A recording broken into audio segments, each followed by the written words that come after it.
Muito bem, bora ler a Bíblia hoje. Mais 1% do nosso dia para Deus. Na nossa jornada que nós estamos já caminhando para o fim do Evangelho de Lucas. Você tem acompanhado? O Evangelho de Lucas, assim como os outros 3 evangelhos, né? O que são evangelhos, gente, mesmo? Aqueles 4 primeiros livros do Novo Testamento. Lembra? No Novo Testamento, Antigo Testamento, Novo Testamento, o que difere entre eles? O nascimento de Cristo.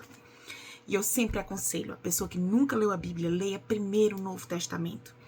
Leia o que Jesus veio nos dizer, o que ele de fato veio concretizar. E aí, quando você lê o Antigo, vai fazer todo sentido, né? Então, no Novo Testamento, que é onde nós estamos trabalhando, ele começa com os 4 primeiros livros, os 4 evangelhos, falando sobre a vida de Jesus. Evangelho significa boa notícia. A boa notícia de que o Salvador veio.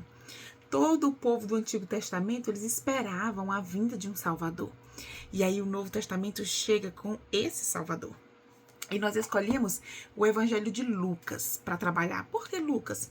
Porque Lucas é esse pesquisador detalhista que traz informações preciosas, né? Lucas foi um médico, um cara estudioso, um cara que ele entrevistou pessoas que andaram com Jesus e ele trouxe informações e detalhes muito importantes.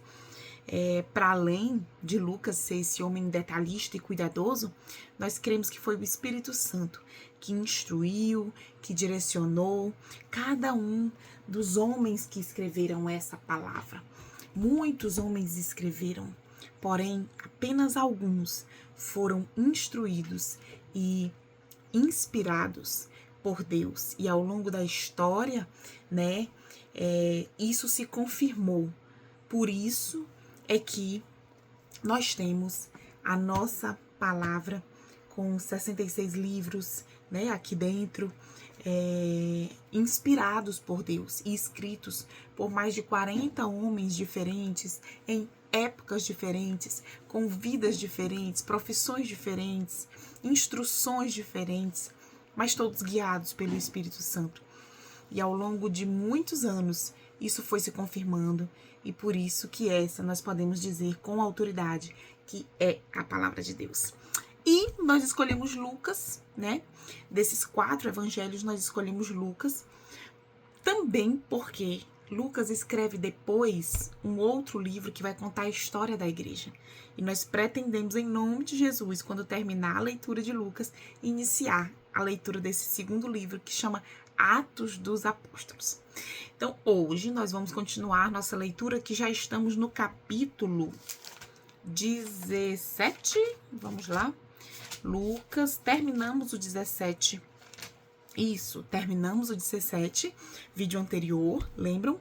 Falamos sobre o reino de Deus. Quando ele virá? Onde ele virá? Lembra? Volta no vídeo anterior se você não assistiu. E hoje nós iniciamos o capítulo 18, onde Jesus vai nos ensinar sobre a perseverança na oração. Acompanhe comigo, que o Senhor esteja nos conduzindo nessa leitura. Amém? Vamos lá. Evangelho de Lucas, capítulo 18. A partir do verso 1, o texto vai dizer assim: Jesus contou a seguinte parábola, mostrando aos discípulos que deviam orar sempre e nunca desanimar. Olha só, no versículo 1, nós já temos a informação principal de o porquê Jesus contou essa parábola. O objetivo dessa parábola era dizer: continuem orando, perseverem em oração, nunca desanimem. E ao longo dessa parábola, nós vamos perceber e entender que às vezes aquele pedido parece estar tão distante, parece que Deus não está nos ouvindo, ou parece que Deus está demorando a nos atender. Mas nós vamos entender o que isso quer dizer. Continuando a nossa leitura. Versículo 2. Em certa cidade, aí Jesus vai trazer a parábola, né? No versículo 1 ele diz que Jesus contou a seguinte parábola, né? mostrando aos discípulos que deviam orar sempre e nunca desanimar. E aí no versículo 2 ele conta a parábola. Qual é a parábola? Em certa cidade havia um juiz que não temia Deus e não respeitava ninguém. Olha só, havia um homem bem longe dos princípios de Deus. Primeiro que ele não temia a Deus e depois que ele não respeitava ninguém. O cara tinha autoridade, era juiz e ele não prestava contas de nada para ninguém porque ele era o cara. O texto diz no versículo 3: E nessa cidade morava também uma viúva que sempre o procurava para pedir justiça, dizendo: Ajude-me e julgue o meu caso contra o meu adversário. Então vejam, nós temos também outra personagem nessa parábola. Além de um juiz, alguém que detinha autoridade, mas era alguém que julgava conforme suas próprias intenções, porque ele não temia a Deus e ele mesmo não respeitava ninguém. Havia uma segunda personagem nesse contexto, uma viúva. Lembra que eu já te falei que mulher, ela naquela época de Jesus, ela não tinha muitas prioridades. Sequer era contada. Quando se falava de quantidade de pessoa, só se contavam os homens. Não se contavam mulheres nem crianças, né? A exemplo, na multiplicação dos pães, dizia que haviam 4.000 homens. Sem falar nas mulheres e nas crianças, né? Porque quando se contava só os homens, né? Então, havia uma viúva. Além de ela ser mulher, ela ainda era viúva. Ou seja, uma pessoa totalmente desamparada. Naquela época, uma mulher, ela já não tinha seu valor. O valor dela dependia de quem ela era casada. E essa mulher era viúva, ou seja, ela já não tinha mais marido. Já não tinha mais quem a amparasse. E a situação poderia até ser pior. Se ela não tivesse filhos homens, adultos, que a pudessem amparar, essa mulher estava totalmente desprovida. Então nós temos aqui uma pessoa aparentemente totalmente marginalizada que não tinha ninguém por ela. Mas nós vemos que essa viúva, ela tinha uma causa a ser julgada. Ela tinha um pedido. Ela tinha algo para ser resolvido que dependia de outra pessoa. E ela não se intimidou porque ela não tinha ninguém por ela. Ela se encheu de coragem e ela mesma buscou aquele que poderia ajudá-la. Vamos continuar a leitura. Versículo 4. Durante muito tempo, o juiz não quis julgar o caso da viúva. Mas, afinal, pensou assim: é verdade que eu não temo a Deus e também não respeito ninguém. Como esta viúva continua me aborrecendo, vou dar a sentença a favor dela. Se eu não fizer isso, ela não vai parar de vir me amolar até acabar comigo. Olha só, um juiz descrente, um juiz que não cria em Deus, um juiz que não respeitava ninguém, ele pensou assim: eu vou cuidar logo no caso dessa mulher, porque senão ela não vai parar de me importunar, né? E esse juiz, por causa da importunação da mulher, por causa da insistência da mulher, decide julgar o caso dela. Aí no verso 6, e o Senhor continuou, Jesus continua. Prestem atenção, agora Jesus vai aplicar essa parábola. Agora Jesus olha para as pessoas e fala: prestem atenção naquilo que aquele juiz desonesto disse. Será então que Deus não vai fazer justiça a favor do seu próprio povo, que grita por socorro dia e noite? Será que vai demorar para ajudá-lo? Eu afirmo a vocês que ele julgará a favor do seu povo e fará isso bem depressa. Mas quando o Filho do Homem vier, será que vai encontrar fé na terra? Ponto. Aqui nós vamos tentar entender o que Jesus quis dizer com essa parábola. Jesus traz um juiz desonesto, iníquo, um juiz que não temia a Deus e que não obedecia a ninguém, que pela insistência de uma viúva ele decide julgar o caso dela. E no final, Jesus faz a aplicação dessa parábola. Muitas pessoas, meus irmãos, têm usado isso aqui para pensar que a aplicação é, olha, pede com insistência, pede direto, porque Deus vai dizer assim, eu vou logo dar esse pedido que estão me fazendo para esse meu filho parar de me importunar, né? Como se Deus pudesse ser comparado a esse juiz iníquo, desonesto. E a gente não pode fazer esse tipo de comparação. A parábola, ela está dizendo outra coisa, né? O próprio Jesus diz, prestem atenção naquilo que o juiz disse.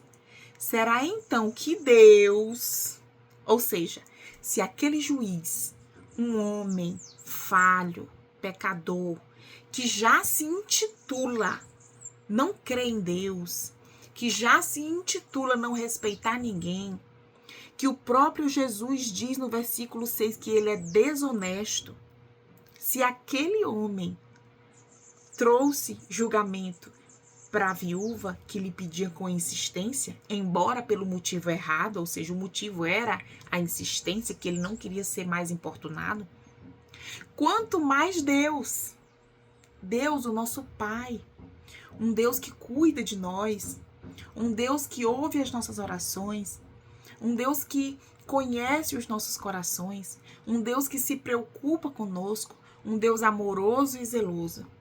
Quanto mais Deus. E ele continua dizendo, no verso 7, será então que Deus não vai fazer justiça ao seu próprio povo, que grita por socorro dia e noite? Será que ele vai demorar para ajudá-lo? Em outras versões da Bíblia, em outras Bíblias, outras versões, né? A Bíblia não fala diferente, ela tem palavras diferentes para dizer a mesma coisa. Diz assim, embora pareça que está demorando, ou seja, pode parecer que Deus não está nos ouvindo, pode parecer que está demorando, mas Deus sabe o tempo certo, o momento certo e aquilo que de fato nós precisamos. Portanto, voltando ao versículo inicial, Jesus contou a seguinte parábola mostrando aos discípulos que deviam orar sempre e nunca desanimar. Meus irmãos, a oração é o meio que nós temos de nos comunicar com Deus. É bem verdade que existem orações que não vão ser respondidas com aquilo que nós esperamos. A resposta da oração é como um semáforo, né? Um semáforo que tem o vermelho, o amarelo e o verde. A maioria das vezes nós queremos o sinal verde. Na verdade, em todas as orações nós queremos o sinal verde. Nós queremos que o Senhor responda a nossa oração com aquilo que nós estamos pedindo. E em algumas orações ele vai dizer sim para as nossas orações. Mas em algumas orações nossas ele vai dizer não. O sinal vai ser o vermelho. Não é importante para nós aquilo. Aquilo não nos vai fazer bem. Não é o que Deus quer para a nossa vida, aquilo que a gente está pedindo. Então, às vezes, a resposta da nossa oração vai ser não. Vai ser um sinal vermelho. Mas em muitas vezes também, a resposta da nossa oração pode ser o sinal amarelo. Pode ser espere. Calma. Ainda não chegou o momento. Ainda não é assim. Então, o que Jesus quer nos dizer não é sobre a resposta, mas sim sobre a nossa atitude de permanecer em oração. Para quê, Francisca? Para que eu receba o que eu estou pedindo? Não. Para que você permaneça conversando com Deus.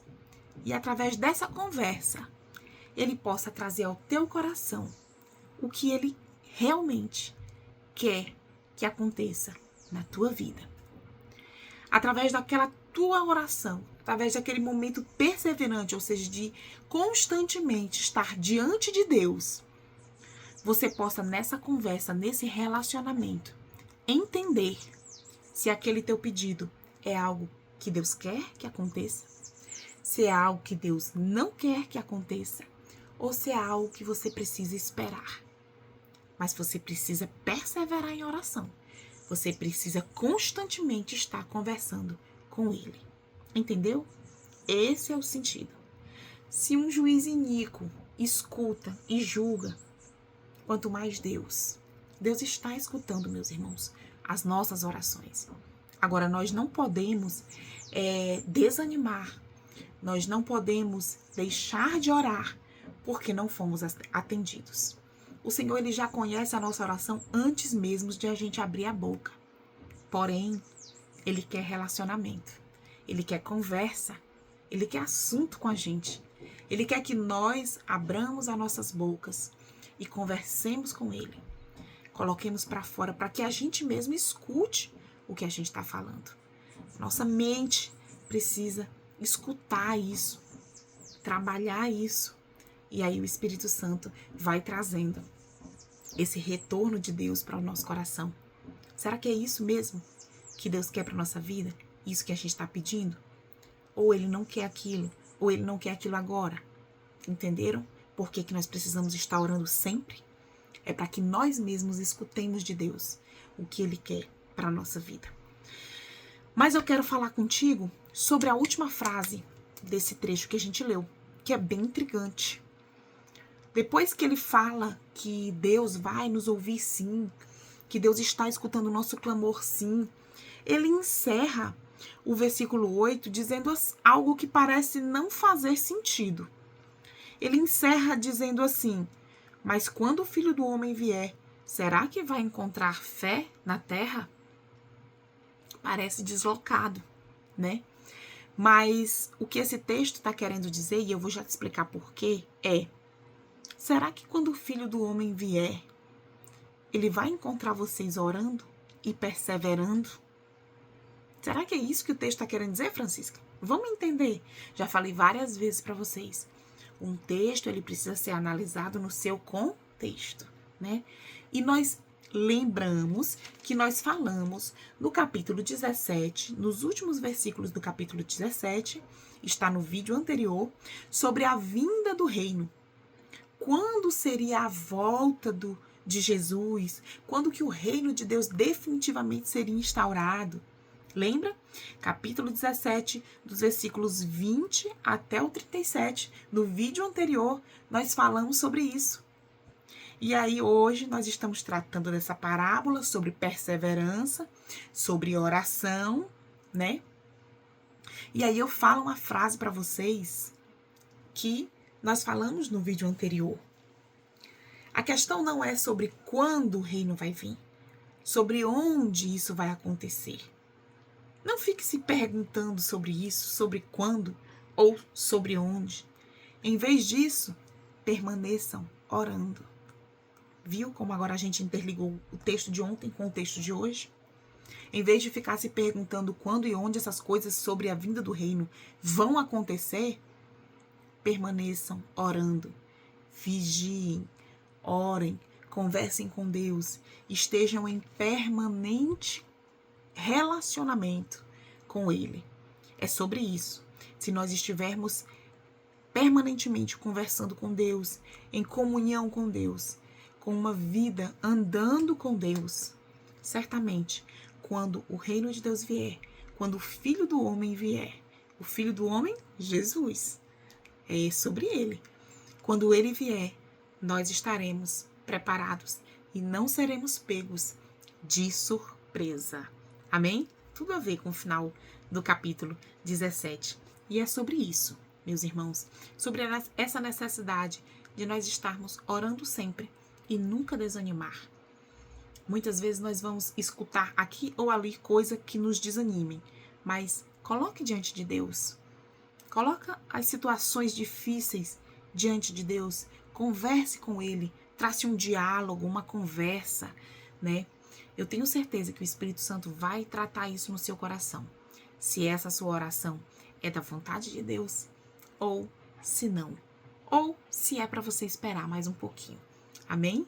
Que essa palavra fique ecoando aí no teu coração e na tua mente. Nos nossos corações e nas nossas mentes. E amanhã nós estaremos aqui juntos para mais 1% do nosso dia para Deus. Mais 15 minutinhos. Fica com Ele.